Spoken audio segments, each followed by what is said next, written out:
Giving up is something that I think we encounter on a regular basis or wanting to give up. But what do we do to push forward, to keep saying, I am not giving up. I'm going to keep doing this. I think this is really kind of one of those things that they say separates the wheat from the chaff, is those who will just keep on going through the thick or thin. Well, I'm super excited to introduce to you one of our authors in this book, Never Give Up, Stories of Perseverance. We have Kimberly Adams Tufts. Welcome. I'm so excited to have you in this book. And you brought in some amazing authors to this book as well. So thank you for joining us on this journey. Well, thank you, Linda. I'm so glad to be here, and I'm so excited that the book is about to be launched. Yes, it's really great, to put something together like this, to get it out there, to get our messages out there in the world. And I would love to just know, like, what's your story of never giving up? Have you ever wanted to quit something, but you just kept going for it? Yes, I could give a lot of examples, but when I think about my academic career and wanting to be move up the ranks in academe from instructor to assistant professor, associate professor, and full professor, there are many times I felt like I could give up because it was more than a challenge. I had been in an institution where I was very well regarded in my school, my home school, which was a school of nursing, but throughout the university also. And I had actually a regional reputation because I had led um, sort of a movement related to advanced practice nursing. And then I decided that, oh, things are so good, but I don't really love the weather in this area.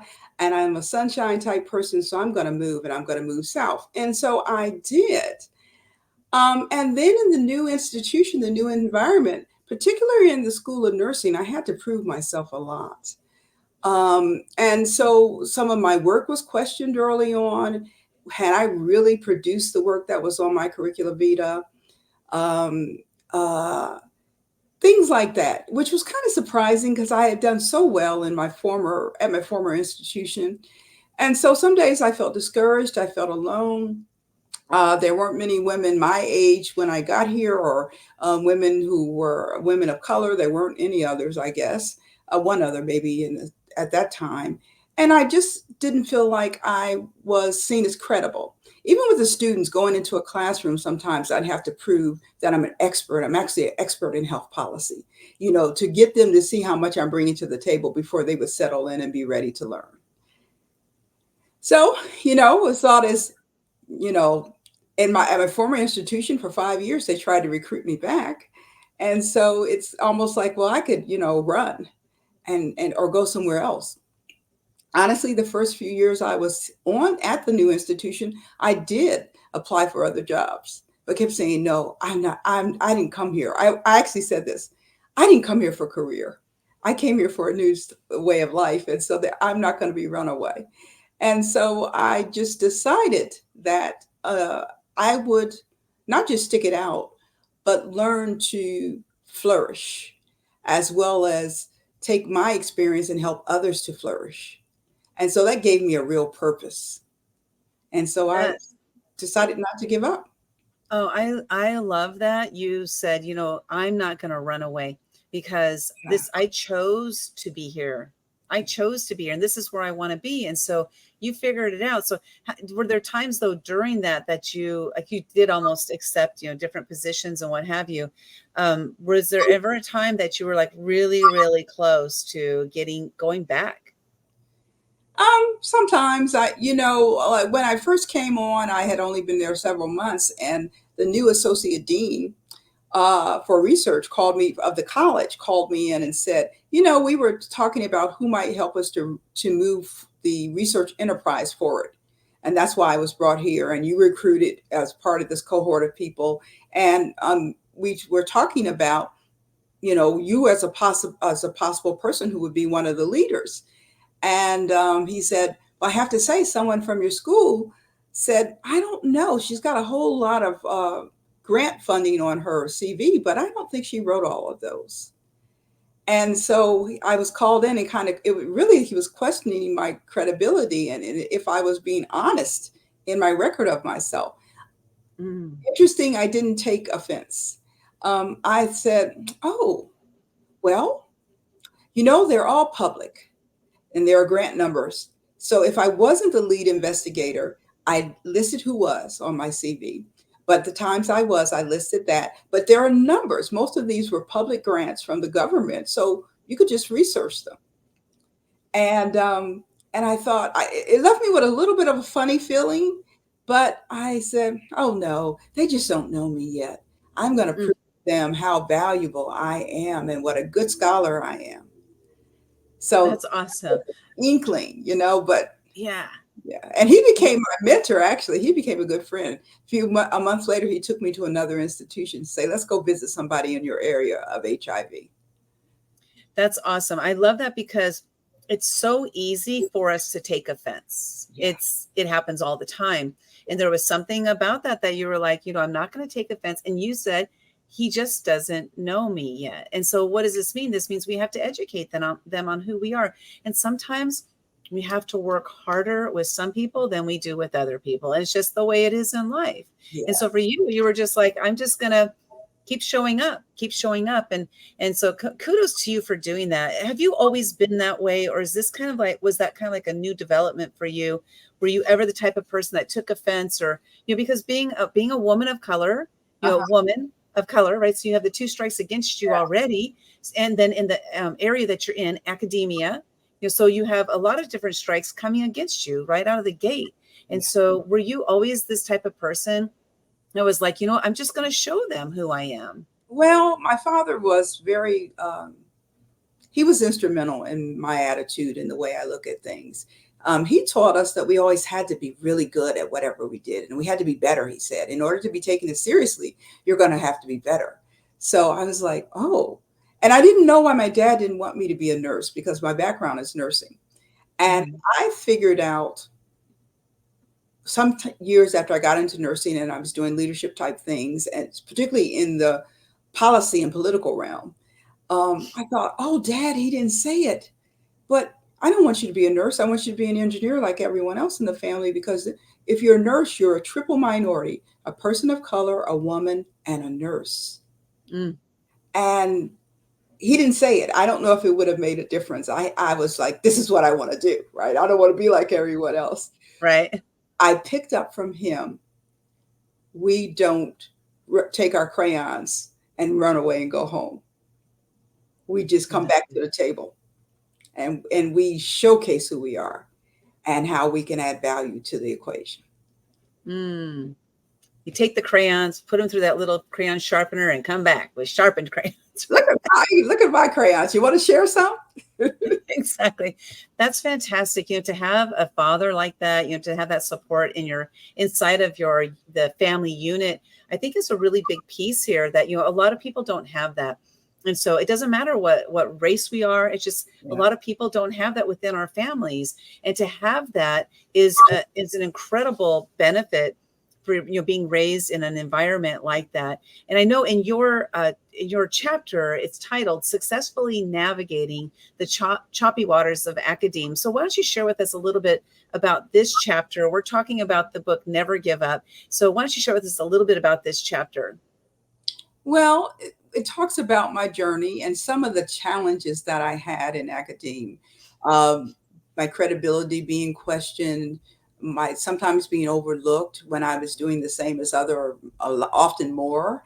Um, People taking credit for my work, but I just kept thinking, I just have to do more. Now, I would say to you, Linda, that wasn't, I now know, the be all and all solution, and maybe not have been the best choice. I'll just do more. But what it did is it kept me going, it kept me moving one step in front of the other. And so sometimes I'd be so busy that, okay, I saw that, but I'm not going to take that in. And it gave me a place to target my energy, to direct my energy instead of having the negativity overtake me. I would just say, let's see what kind of new project I can work on. Let's see if I can get this grant. oh, wow, I can. Let me bring other people with me. And that was one of the things that was really helpful to me. It's deciding to bring other people with me. So I got active in the University Women's Caucus, for example. Was a treasurer, at one point the president of the University Women's Caucus, and moving things ahead, thinking as of it as a collective effort.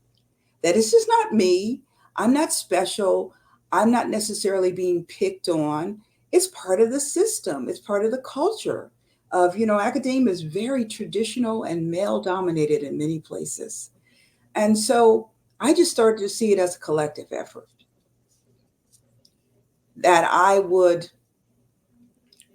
when I learned something new or got something, I went out to see if there were other people who might need a step up that I could take along with me. And that Oh, gave me such a sense of satisfaction, actually. And I realized about myself that was my best times were when I was helping other people to develop. And I sort of got a reputation for it. well, that was evidenced by when you joined this book. I mean, just this one, this is a great example. She joined the book and immediately, I've got some people I want to bring with me. And you brought them in, right? Like Yeah. I have a friend, she calls herself a collector of people, good people. She's a collector of people because she just loves being around people and helping them and supporting them. And I love that. You said, I just like gonna bring other people with me. Yeah. And that was the focus. And that focus helps you that can help to slough off the naysayers and the people that doubt us, or the people who are saying things they don't. Sometimes people don't know what they're saying, really. They don't really understand what the impact can be, but it's up to us to take that impact and do with it what we're going to do with it. And it sounds like that's exactly how you've lived your life, and I think that's fantastic. And sometimes people are conditioned to think certain ways, to have certain perspectives, and it may be automated. Now, it doesn't mean we don't need to inform them or educate them sometimes, but there's a way to go about that. Mm. Yeah, so true. So true. Gosh, we're talking about the book. We're talking about the book, Never Give Up, Give up. Stories of Perseverance. You can get your copy. Plus, a lot of the authors have given free gifts. And we're going to talk about Kimberly's in just a moment. But go to actiontakerspublishing.com/NPP. When you head over there, you'll be able to purchase the book as well as go get your free gifts from the authors. So, Kimberly, why don't you share with us, like, what is your free gift that you are going to be sharing with the authors? I mean, with the readers. Well, now, Linda, I coach women, faculty women, full time, helping them to move up in the ranks, helping them to create work life balance, helping them to create not only the career that they want, but the life that they want. And Mm-hmm.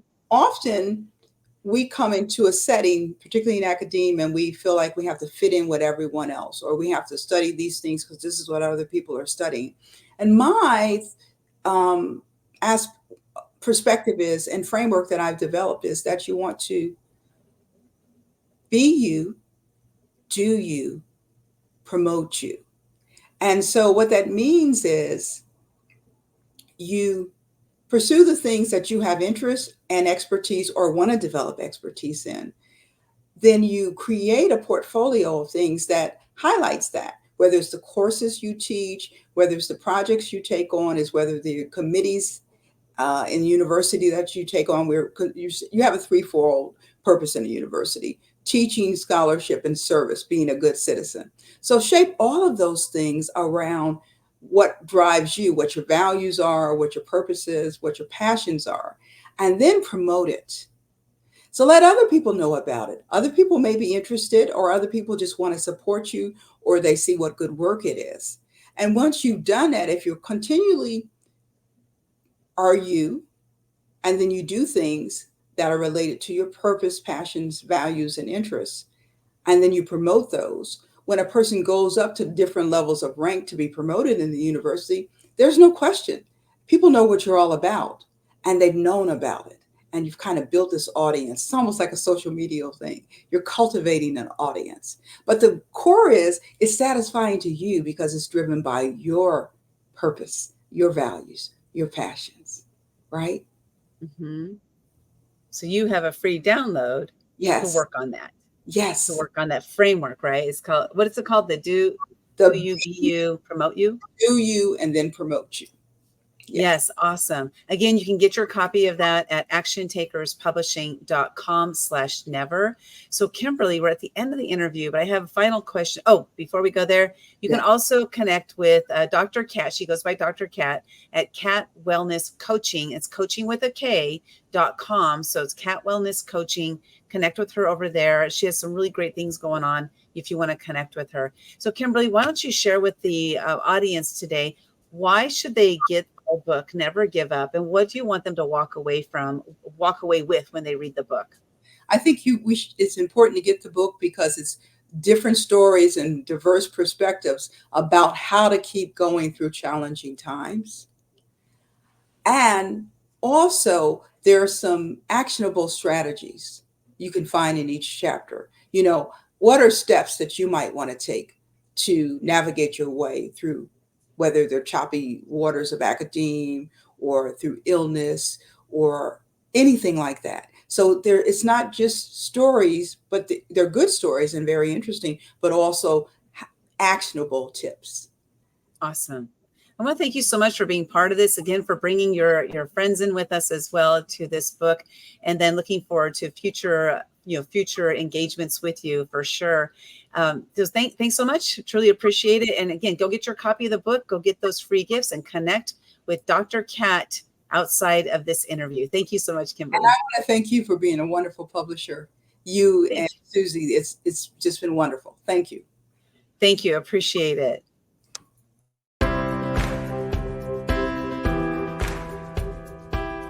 One of the things that I've personally found from my experience of working with Action Takers Publishing is that I've walked away with more friends than I had before because of the relationship that you build with the authors while working in an anthology. I think it's an amazing project to be able to get published. It's a fantastic way to get published the first time, and I've almost seen people who get hooked on doing anthologies because once that bug is bitten, you feel like you can release more and more and more and more stories, and Linda's got a bunch of titles that I think resonates with a lot of us who live in the real world.